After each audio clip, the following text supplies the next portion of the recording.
She ruled our neighborhood like a tyrant, fines for flowers, threats over trash cans. But one reckless decision in a grocery store parking lot exposed everything. Camera cocktail. By the time the police arrived, the most feared woman in Oakridge Estates was facing handcuffs, and the truth. Stick around, this story only gets more unbelievable. What began with a parking violation escalates into a scandal that rocks an entire community. Don't forget to like, subscribe, and listen until the end. You won't believe how it all turned out. The automatic doors of Whitfield grocery slid open and closed as customers bustled in and out, but inside, a checkout line crawled slowly forward. Among the tired shoppers stood Michael, clutching a basket of weekend essentials. Just as he reached for his wallet, a sudden rise in voices outside made heads turn. Through the wide glass storefront, a scene was unfolding. A woman in a powder blue designer tracksuit stood beside a gleaming white Lexus SUV parked directly in a clearly marked handicap space.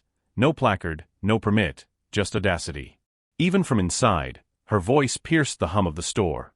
"I was only going to be a minute," she shrieked, her manicured hands slicing through the air. "Do you know who I am? I'm the HOA president of Oakridge Estates." Michael's jaw tightened. He recognized her instantly. Karen Whitfield, the self-proclaimed queen of their neighborhood, infamous for her obsessive enforcement of minor HOA rules.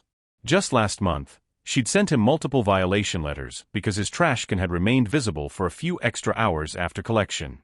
Now, here she was, caught red-handed breaking an actual law. He paid quickly, curiosity pulling him outside. Karen had long cultivated an image of order and superiority, patrolling the streets in that very Lexus, snapping photos of minor infractions. Whether it was a basketball hoop left on a driveway or a shade of beige deemed too warm for exterior paint, nothing escaped her. The parking lot had been jam-packed when Michael arrived. He'd parked near the back like everyone else. But not Karen. She had swept into the only handicap space, the bright blue lines and wheelchair symbol now buried under her tires. A uniformed officer, calm and composed, stood before her. Michael recognized him, Officer Martinez, a familiar face from their local precinct. "Ma'am, this is a designated handicap space," Martinez said, clipboard in hand. "The fine starts at $300. I need you to move your vehicle immediately." Karen scoffed, tossing her highlighted bob. "Please." There were no other spaces. "I wasn't going to park all the way in the back like some peasant. And no one was using this spot anyway." But someone had needed it. Leaning against a cane nearby was an older man in a veteran's cap, his face tight with restrained pain. Michael had seen him arrive. He'd been forced to limp from the farthest row, enduring each step while Karen had breezed inside. Now he stood silently watching, shifting uncomfortably on what was clearly a prosthetic leg. "I needed that spot," the veteran said, voice firm but quiet. "I lost my leg in Afghanistan. That's why I have this." He held up a blue handicap placard. Karen didn't blink. "Well, you managed, didn't you?" she snapped. "I had an emergency. Our HOA meeting is tonight, and I needed refreshments." Michael nearly laughed. Comparing a snack run to a veteran's disability was tone-deaf even for her. A young woman nearby spoke up. "I called the police. I saw her park and rush in. She was inside for over 20 minutes.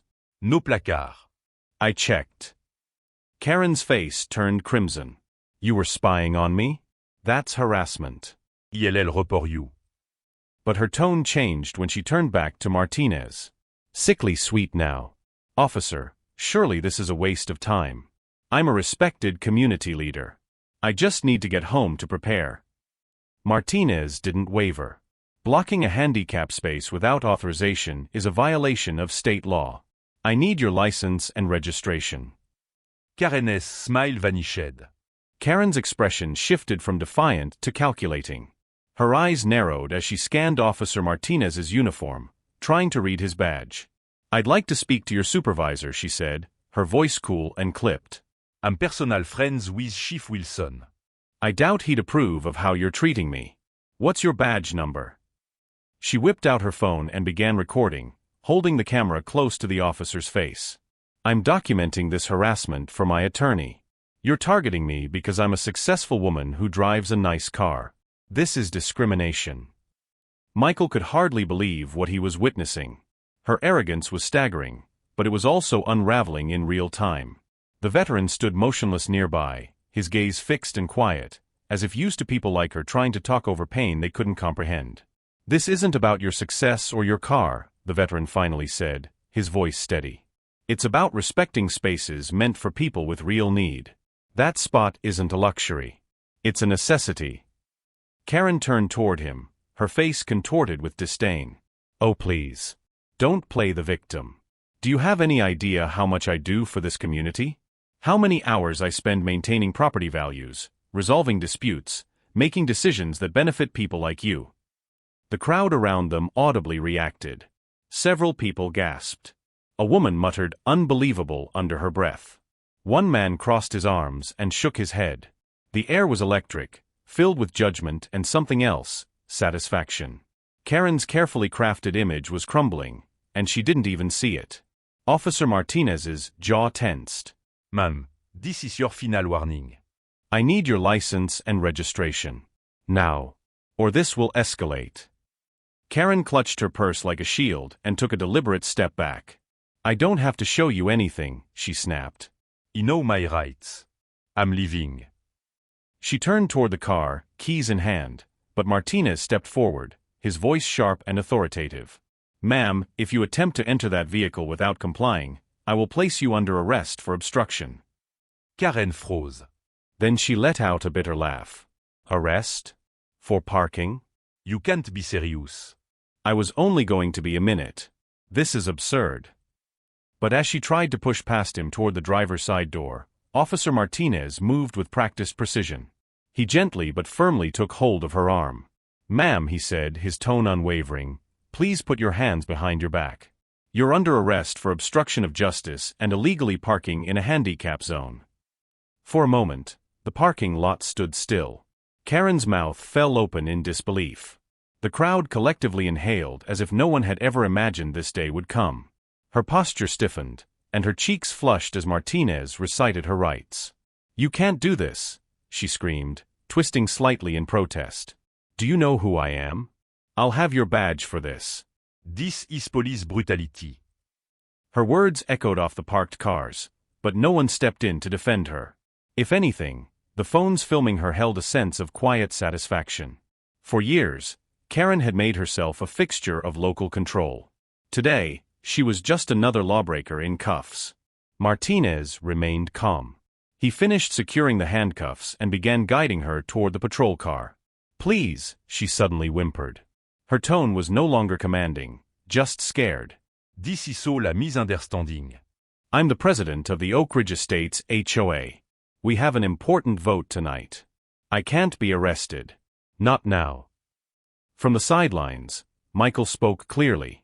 "Maybe you should have thought of that before you parked illegally." Karen turned and spotted him, her face twisting in disbelief. "You," she snarled. "This is your fault. You're always resisting my efforts to improve the neighborhood." Michael didn't flinch. "No, Karen. This is your doing." "I got violation for my trash can. You broke the law." Officer Martinez opened the rear door of his patrol car, gently guiding Karen inside as she continued to sputter protests that had quickly lost their authority. Her voice cracked as she twisted in the seat, trying to regain some sense of control. "This will ruin my reputation." "Please, I'll move my car now." "I didn't mean to." "I'm afraid it's too late for that," Martinez replied evenly. "Your vehicle will be towed. You'll be booked for obstruction and illegal parking. You can post bail after processing." The car door shut with a dull finality, sealing her fate, at least for now. The crowd lingered, stunned yet oddly vindicated. Michael turned to the veteran, who stood quietly, hands on his cane, eyes downcast. "Thank you all," the man said softly, looking around. "Most of the time, people just walk by. They don't realize what a difference these spots make." His words hit harder than any lecture. Michael nodded, his respect deepening. By evening, the scene had exploded online. Cell phone videos of Karen's arrest flooded local social media. One clip, capturing her dismissive remarks to the veteran, had over 50,000 views in just a few hours. Comments flooded in, some angry, many astonished, and more than a few celebratory. Karen, once feared for her HOA tyranny, had become infamous for all the wrong reasons. The next morning, Michael woke to an unexpected email, an urgent notice of a special HOA board meeting. The agenda listed one item: discussion of recent events involving board leadership and potential impact on community standing. 3 days later, the board convened in the community center. No refreshments. No formals meal. Juste tension. Karen was absent, of course, out on bail but publicly disgraced. Her empty chair said more than she ever could. The vote didn't take long. One by one, the members raised their hands. Unanimous. Karen Whitfield was officially removed as president of the Oakridge Estates HOA. The reason cited: behavior inconsistent with the values and standards of our community. Word spread quickly. Neighbors who'd once feared her clipboard inspections or surprise property visits breathed a little easier. The woman who'd micromanaged mailbox heights and fined families for sidewalk chalk was gone. But Karen's ordeal wasn't over. At her municipal court hearing the following week, she tried to reclaim her image. Wearing a demure blazer instead of her usual designer tracksuit, she offered a tearful apology. "It was a bad day," she said. "I was under pressure, and I made a mistake." Michael attended, along with several other residents. But it was the veteran who stood to speak that silenced the courtroom. He walked to the stand slowly, balancing on his prosthetic leg, and cleared his throat. "I served in Afghanistan. Lost my leg to an IED. I don't ask for much, but I do need those parking spots." Watching someone treat that space like it didn't matter, it felt like being invisible. The judge listened intently. His gaze shifted back to Karen. "I'm not convinced this was just a bad day," he said firmly. "What I saw in those videos was arrogance, disrespect, a complete disregard for the rights of others." He delivered the maximum sentence allowed, a $1,000 fine, plus court costs. 40 hours of community service, specifically with disability advocacy groups. And 6 months of probation. Karen's face drained of color. "But Your Honor," she protested, "this will go on my record. I work in real estate. My clients depend on my reputation." The judge didn't blink. "Then perhaps it's time to build a new kind of reputation, one based on empathy." Karen stood frozen as the gavel fell. Around her, the courtroom began to empty, but she remained clutching her handbag like a lifeline, her expression vacant. The realization had finally hit: this wasn't a slap on the wrist. This was real. A criminal record. Mandatory service. A reputation shattered not just in the eyes of her neighbors, but in every listing and business meeting she would attend from now on. Michael stepped outside into the brisket, exhaling slowly. The veteran followed, nodding in quiet acknowledgement. No words needed, just the shared understanding that for once, justice hadn't flinched under pressure or privilege. The news didn't stay local. Within days, clips of Karen's arrest had been featured on national morning shows and digital news outlets under headlines like "HOA President Arrested Over Handicap Spot Confrontation." Comment sections exploded with debate, some defending her as overstressed, most condemning her entitlement. Back in Oakridge Estates, the community underwent an eerie transformation. For years, Karen's shadow had lingered over front lawns and driveways. She'd fined residents for wind chimes, measured grass height with a ruler, and lectured people about aesthetic standards, as if she were preserving a national landmark. Now, her absence was tangible. The new acting president, Mrs. Lambert, a soft-spoken widow known for her community garden, quickly scheduled listening sessions with residents. She reversed several of Karen's more extreme regulations, and suddenly neighbors felt free to repaint shutters or leave their trash cans out without a looming sense of doom. Michael watched it unfold from his porch, coffee in hand, marveling at how quickly the neighborhood could breathe again. But Karen, despite everything, didn't disappear. A week after her sentencing, she returned to the community center, not as a leader, but as a volunteer. Her court-mandated service had begun. She wore a blue volunteer vest that clashed sharply with her usual designer taste and moved quietly through the hall setting up chairs and handing out flyers for disability awareness programs. At first, most people avoided her. Parents steered their children away, neighbors turned the other direction, some even filmed her while whispering. But she never lashed out. She didn't argue or threaten. She simply worked. Michael passed her once in the hallway, unsure what to say. She met his eyes briefly, but there was no venom there. Just exhaustion. And something else, humility. The veteran led one of the first workshops she had to attend. He opened the meeting by sharing his story again, about the day he lost his leg, about the struggles of rebuilding a life in a world that often overlooked his needs. Karen sat in the front row, taking notes. Afterward, she approached him quietly. "I didn't know," she said. "Not really. I thought I was doing the right thing by being strict, by keeping things perfect." He looked at her, long and steady. Respect isn't about rules. It's about people. And their lives. You forgot that. She didn't argue. She simply nodded. Word of her shift in attitude began to spread. Slowly. Neighbors still talked behind her back, but they talked less. The videos remained online, immortalized forever, but in time, so did photos of Karen helping at local events, or planting flowers in the new accessible garden bed behind the community center. It wasn't redemption. Not yet. But it was a start. Spring arrived quietly in Oakridge Estates. The trees bloomed early, children played in the streets without fear of citations, and porch lights glowed with something the neighborhood hadn't felt in years: ease. For the first time in a long while, people greeted each other with more than just wary politeness. There was a lightness in the air that hadn't existed under Karen Whitfield's reign as HOA president. Michael was sitting on his front steps when he saw her again. Karen, no longer in stilettos or pastel suits, walked past in sneakers and jeans. She was carrying a box of printed flyers, something about an upcoming accessibility fundraiser the HOA had recently approved. She didn't wave. She didn't smile. But she didn't turn away, either. Behind her trailed a small group of volunteers, teenagers, seniors, even the veteran.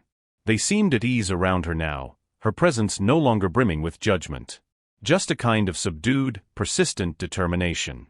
Karen had become, oddly enough, a helper. Maybe not loved. Maybe not trusted. But at least tolerated. And in rare moments, respected. Her punishment hadn't just ended with community service. Real estate clients had dropped her, her brokerage removed her photo from its homepage, and whispers followed her to every listing she tried to salvage. Yet she kept showing up, to meetings, to workshops, to cleanup days. The woman who once wielded rules like weapons now rolled up her sleeves and asked where to sweep. Michael couldn't say he forgave her. Not yet. Not entirely. But there was something undeniably human in her fall, and in what followed.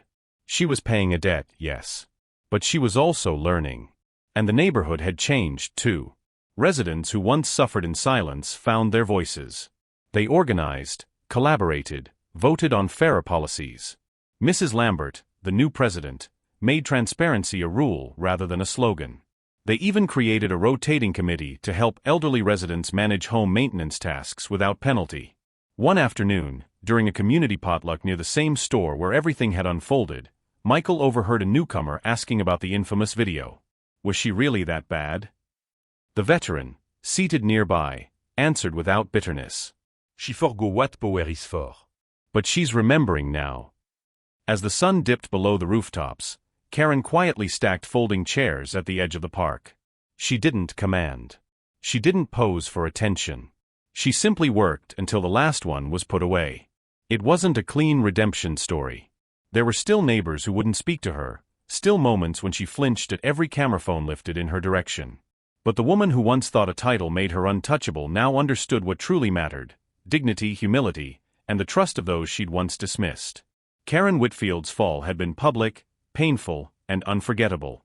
But it had also sparked something rare, a community that no longer feared its leaders, but held them accountable. A neighborhood not ruled by regulations, but bound by understanding. And for Michael, that was more than justice. It was hope. What would you have done in this situation? Have you ever dealt with an overreaching HOA? Drop your story in the comments. We read them all. Thanks for watching. If you enjoyed this story of unexpected justice and community redemption, be sure to check out our next video, more jaw-dropping HOA drama, coming up next. Subscribe to never miss what happens behind the picket fences.